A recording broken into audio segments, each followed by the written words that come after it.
Você acompanha a partir de agora aqui pela Bitcom TV mais uma edição do Bitcom Entrevista. E no programa de hoje vamos falar sobre um curso que está sendo oferecido pela Universidade Federal de São Carlos, a UFSCar. Estou falando do curso Gestão Pública Inovativa. E para isso nós vamos conversar com o professor Ricardo Sanches. Professor, bem-vindo ao Bitcom Entrevista. Olá, é um prazer poder estar sendo entrevistado pela Bitcom TV. É uma oportunidade única e aqui eu já dou uma abertura de uma inovação. Você aí em Caxias do Sul, eu aqui em São Carlos, e a gente fazendo uma entrevista, né, usando todas as questões da tecnologia da informação e comunicação, fazendo essa entrevista pela internet, o que é já uma coisa fantástica, né? Há 30 anos atrás, ninguém poderia imaginar uma modificação tão grande nos processos de entrevista, televisão e etc. Professor, e essa é uma característica também do curso que está sendo oferecido, de Gestão Pública Inovativa. Assim como essa entrevista está sendo realizada de forma online, o curso também tem a sua proposta. Pode dar mais algumas linhas gerais também de como ele vai funcionar? O curso ele é inteiramente online. Ele usa-se a plataforma da Universidade Federal, que é a plataforma EAD. E aí isso permite que o aluno possa fazer o curso no horário que ele achar que melhor convém, né? Então, embora que as aulas sejam gravadas, mas elas não têm só aula gravada. Existe uma aula de interação, que ela é online, então aí com com o professor e com os alunos, com os tutores, que é uma aula que a gente chama de aula junto com eles, mas usando os recursos da tecnologia da informação e comunicação. Esse curso está para começar dia 18 de março do próximo mês, né, 18/3. E ele tem duração até o dia 30/7, 30 de julho. O módulo 1 desse curso, ele é um módulo que tem duas disciplinas, que é a disciplina de participação social digital, ou seja, a participação da sociedade, e planejamento público. A gente encaixou essas duas disciplinas até por conta da Agenda 2030 da ONU, né, onde estabelece que os municípios, né, propõe que os municípios devem ter planejamentos sustentáveis, né, os objetivos do desenvolvimento sustentáveis. E um dos pilares que a ONU coloca nos seus relatórios é da participação social. E aí, voltando aqui para a dias da informação e comunicação, é claro que essa participação social prevê o uso das TICs. Pode explicar para nós o que são as TICs, professor? O uso das TICs, as tecnologias da informação e comunicação. Hoje a gente resume muito rapidamente as TICs na questão do uso da internet, né? Mas você pode ter outras mídias de comunicação dentro desse processo. O foco do curso é abordar as questões da internet, né? Porque hoje a questão da internet ela está, vamos dizer assim, quase que universalizada, né? Ela tem uma penetração muito grande.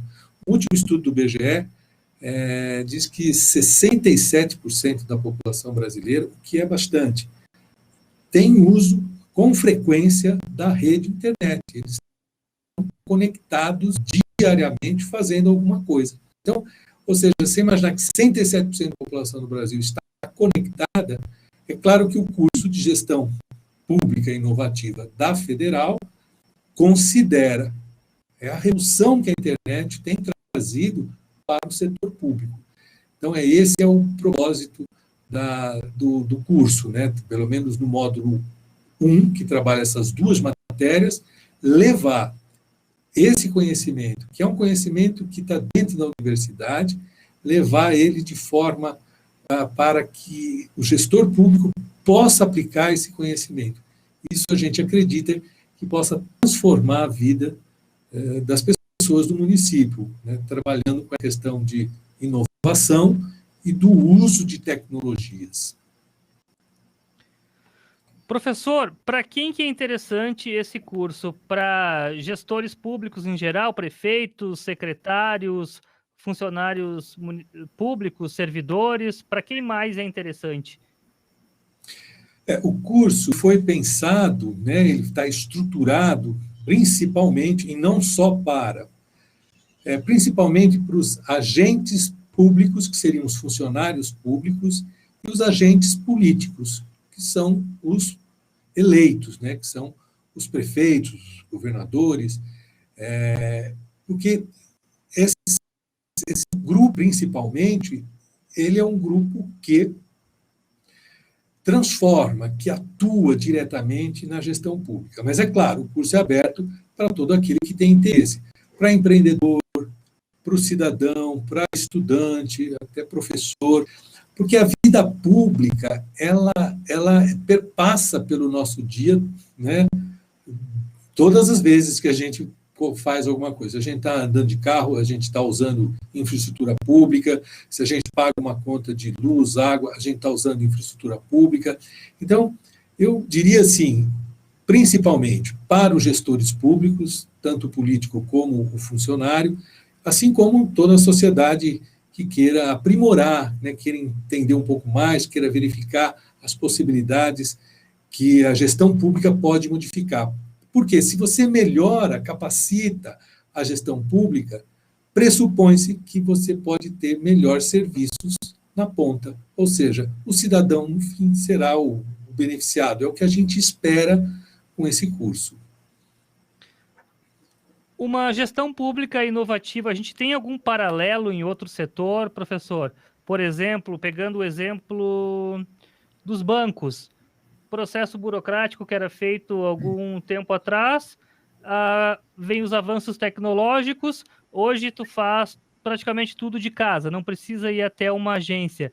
De que forma o setor público pode, através dos processos tecnológicos, através das novas tecnologias, facilitar a vida do contribuinte, a vida do cidadão, e de que forma esse curso se encaixa nessa proposta de tentar ver essa nova forma de gestão pública?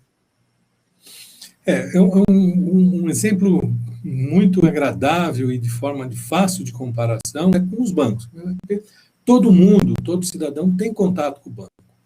Se a gente imaginar o banco, né, o banco foi o que melhor aplicou a tecnologia da informação e comunicação, e aí nós vamos chamar assim, foi o que melhor aplicou a internet para exercício, para desenvolver as atividades bancárias. E é uma coisa muito engraçada, né? O que a internet, a gente olhar pelo conceito mais científico, o que a internet trouxe para a gente? Eu considero o seguinte, a internet tem três fatores principais. A internet alterou a nossa noção de tempo. E aí, pegando o exemplo do banco, teve um tempo atrás, logo no começo dos bancos, home bank, né, o banco pela internet, um banco anunciava num programa, num comercial de televisão, assim, banco 30 horas, né, 24 em casa e 6 na agência. Não é que o dia passou a ter 30 horas, né? Mas a nossa noção de tempo foi alterada com o uso da tecnologia. Outro ponto, o banco alterou também a nossa noção de espaço. Onde está o banco? O banco está ou na rua tal, endereço tal, mas agora ele também está a um clique. Ele está no meu celular, ele está no meu computador, eu não tenho mais que me deslocar para fazer um trabalho ou serviços bancários. E também alterou a nossa noção de simultaneidade. Eu vou fazer um paralelo aqui. Quando eu entro num banco via internet, eu já sou atendido imediatamente. Se eu quiser consultar saldo, se eu quiser pagar um boleto, se eu quiser fazer uma transferência. Num paralelo com a agência física, seria o mesmo que se eu entrasse pela porta do banco, criasse um caixa para que eu pudesse ser atendido e não esperasse mais. Então, a pergunta que a gente tem feito dentro das universidades é o seguinte: a internet, ela mudou o cenário, por exemplo, dessa questão bancária. E tem uma coisa que é muito, muito engraçada. Hoje, se você falar o seguinte, eu vou abrir um banco, né? Vamos fazer um banco, agora nós vamos montar um banco novo. Você não imagina abrir um banco sem usar a internet. Tem bancos hoje que têm uma sede física extremamente pequena, porque ele opera todinho pela internet. Agora, pensando no poder público, como que o poder público tem aplicado a tecnologia para desenvolver as suas atividades, para melhorar o serviço público, para melhorar a gestão pública com o sinal. Então, é essas informações que o curso pretende passar.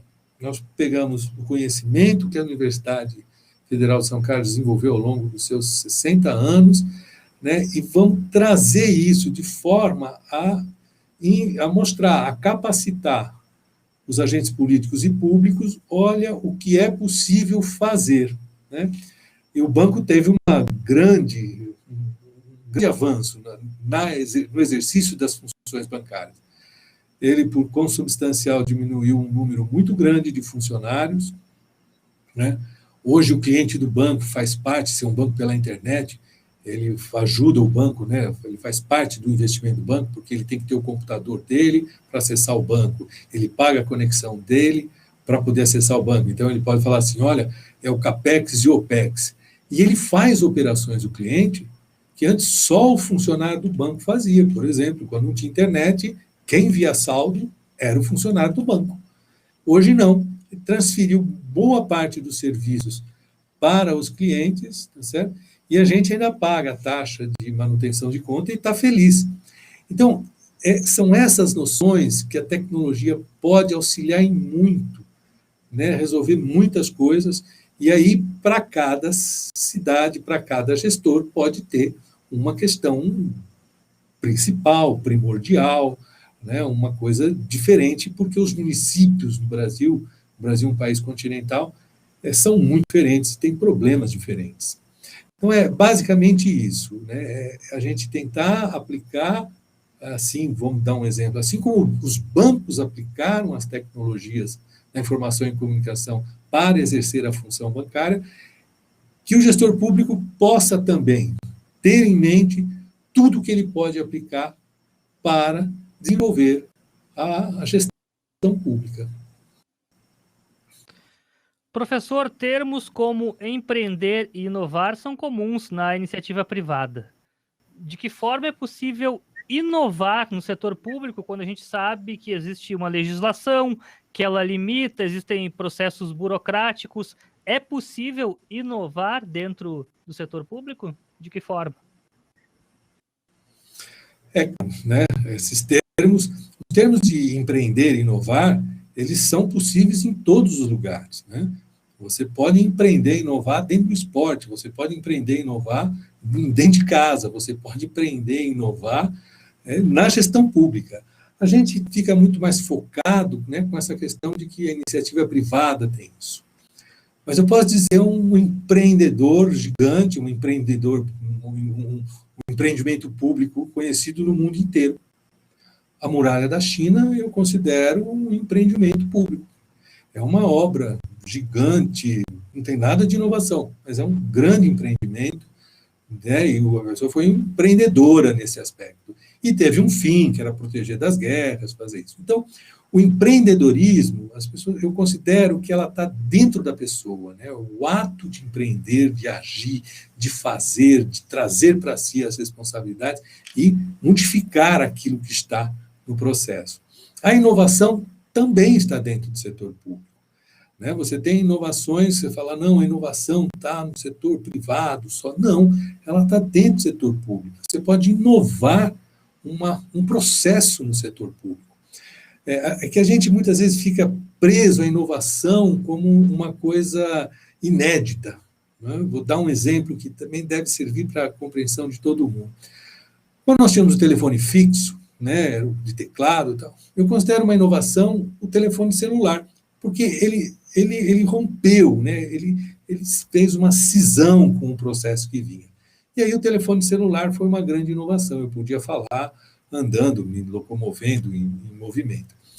Bom, aí dentro dessa questão da telefonia celular, ela vai se atualizando, e aí é que tem uma confusão É inovação ou é atualização?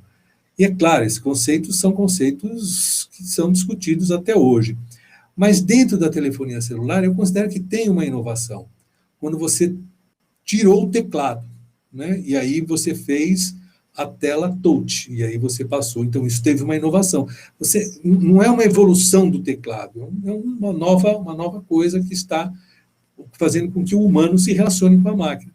Se a gente pensar, a gente relaciona com a máquina, a gente relacionava com os telefones por meio de um teclado. Aí chegou um cara e falou, não tem mais, é agora aqui tudo na tela, e o teclado monta do jeito que você quiser, da forma como você quiser.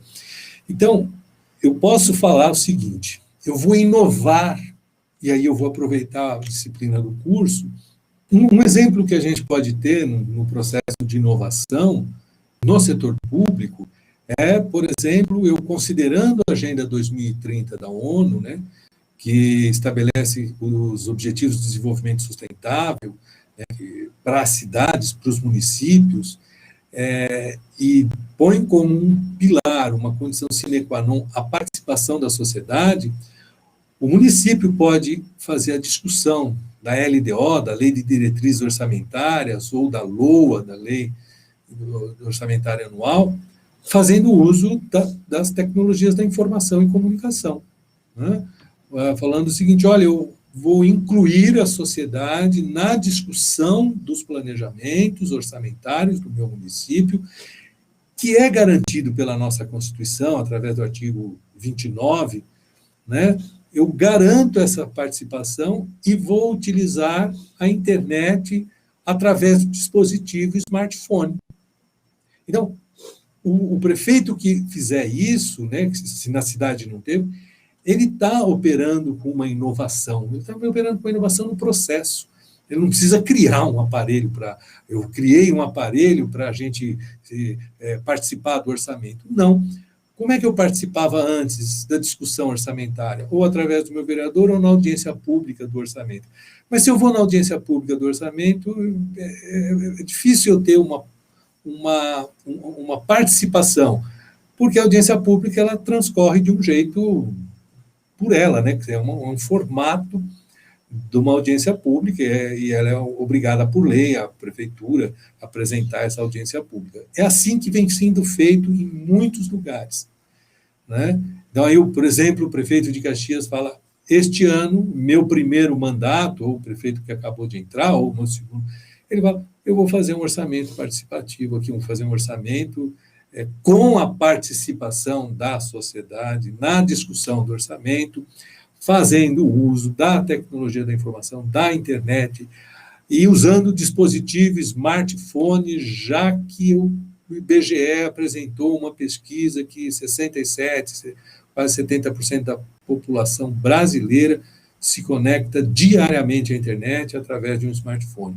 Ou seja, é uma mudança, isso eu posso chamar de inovação no setor público, né? Inovação no setor público. Falando em outros termos também que são mais comuns à iniciativa privada, a gente tem o conceito de lucro. O que é o equivalente do lucro no setor público? Se fala em inovação e pensa nessa questão, mas o que dá para a gente usar como exemplo? Seria o bem-estar social? Seria que tipo de busca? Realmente, a gente, quando planeja no setor privado, né, e a gente pode ver as diretrizes até do planejamento do setor privado se alterando, né? Hoje, por exemplo, as grandes empresas de classe mundial, elas têm 3 pilares do planejamento delas, né? Que é o econômico, financeiro, ela tem que dar lucro, que é o social, os empregados têm que estar bem trabalhados, têm que estar felizes, têm que estar contentes, porque senão já viram que não produz direito, e o ambiental, porque hoje a questão ambiental é muito prezada, é muito preponderante, né? Isso eu estou falando da iniciativa privada.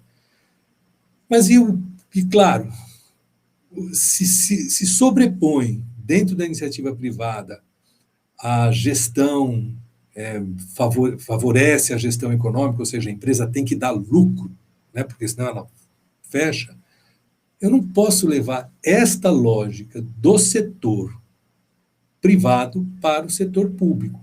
Né?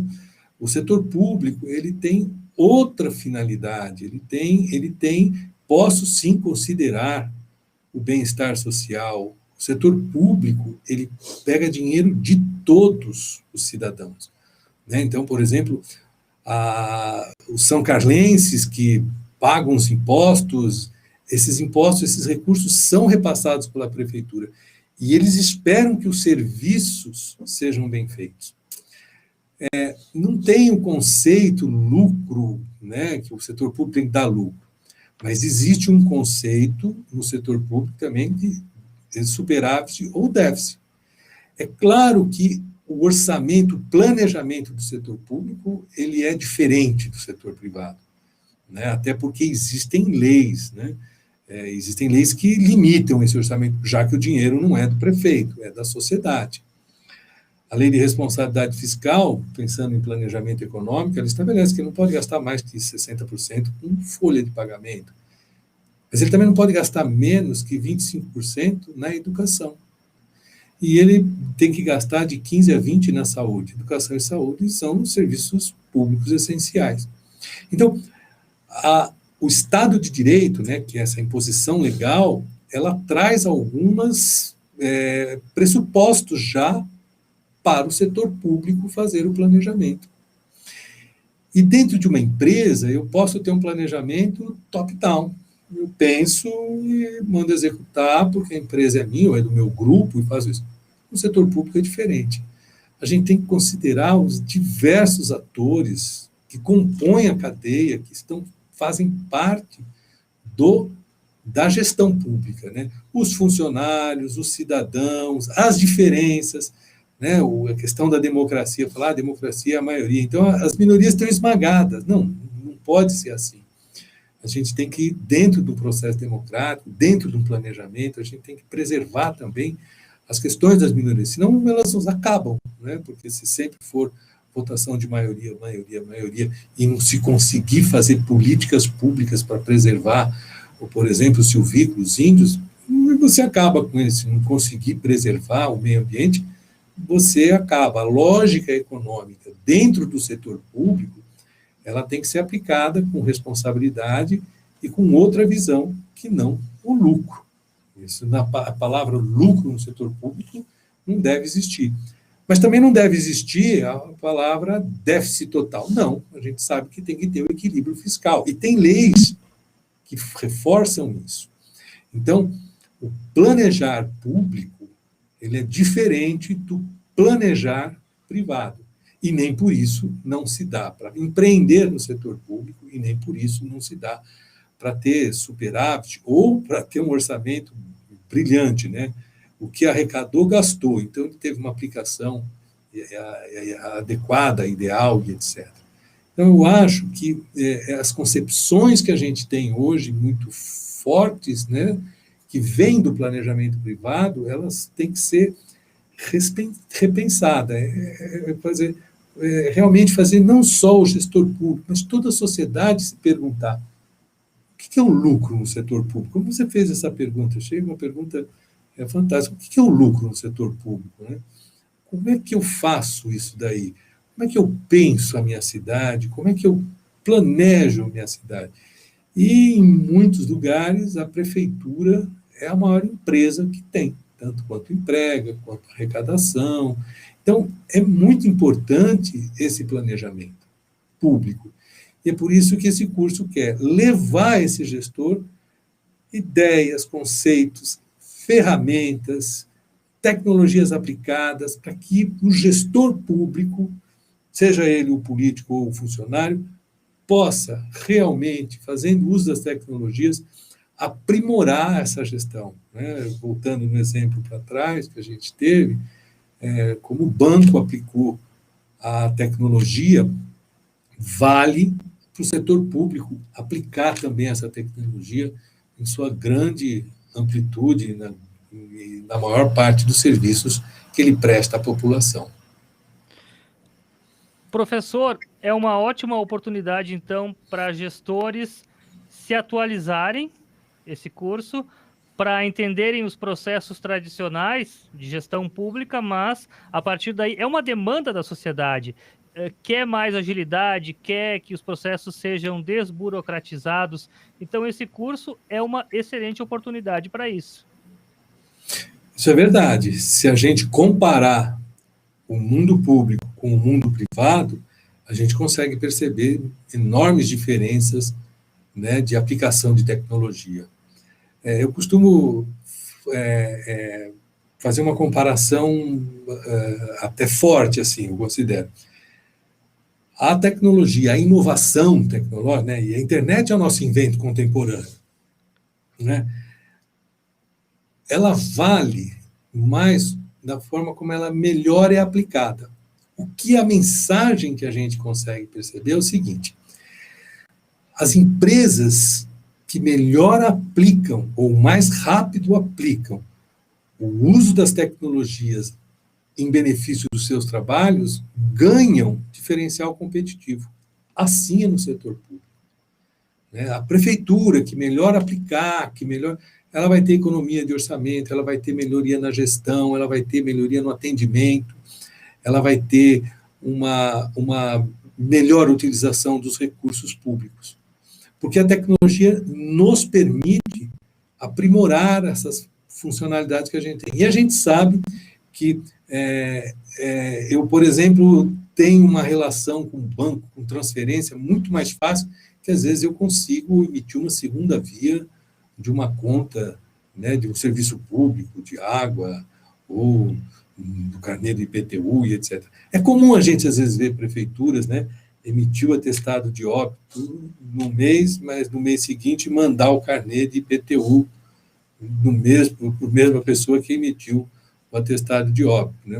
Então, e o Brasil tem diferença. É claro que tem prefeituras extremamente informatizadas, né? Empresas de processamento de dados de estados, do governo federal, que são extremamente tecnológicas, né? Não é que o nosso país não tem essa condição, claro que tem. A entrega da declaração de imposto de renda é um exemplo disso, é o governo fazendo uso da tecnologia da informação, servindo de forma rápida, fácil, tudo bem que é um sistema de arrecadação, mas a gente pode pensar isso em várias atividades. E a ideia do curso é pegar esse conhecimento e colocar na mão do gestor. Falar, olha, isso é possível fazer a participação da sociedade usando as ferramentas TIC. Então, se o senhor quiser, setor público, há possibilidade. É possível que também a gestão pública aplique análise de sentimento nas redes sociais e obtenha informação da percepção do que está acontecendo nas redes sociais. É possível que se aplique claramente questões de georreferenciamento para que você possa aprimorar o seu serviço público, possa isso, possa aquilo. Ou seja, é mostrar ao gestor público todos os processos tecnológicos que podem favorecer a gestão pública da cidade. A gente quer, com isso, levar esse cabedal de conhecimento que está dentro das universidades, né, no caso, dentro da Universidade Federal de São Carlos, e colocar à disposição do gestor público, de uma forma que seja mais perene, e que é a vocação da universidade. A vocação da universidade é capacitar as pessoas. A Universidade Federal de São Carlos faz isso há 60 anos, forma engenheiro, forma professores de educação física, forma matemáticos, físicos. Então, a gente pegou a nossa melhor vocação, o que a gente sabe fazer, o que é a nossa expertise? Ensinar.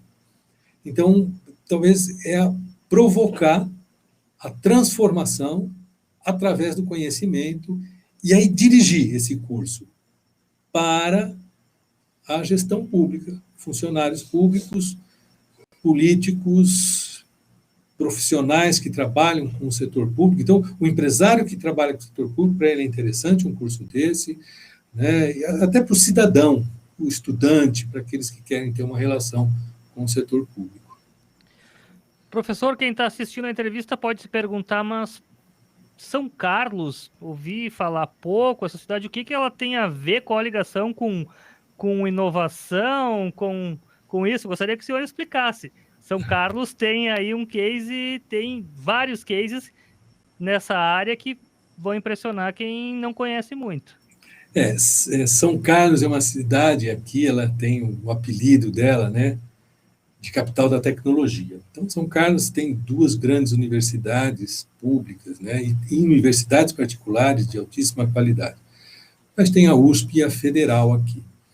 Em São Carlos, né, nos últimos 5 anos, tem um movimento muito grande tecnológico. Então, aqui foi criado o Novo Lab, né, que é um ponto, um laboratório, um coworking, onde grandes empresas têm vindo a São Carlos. Né?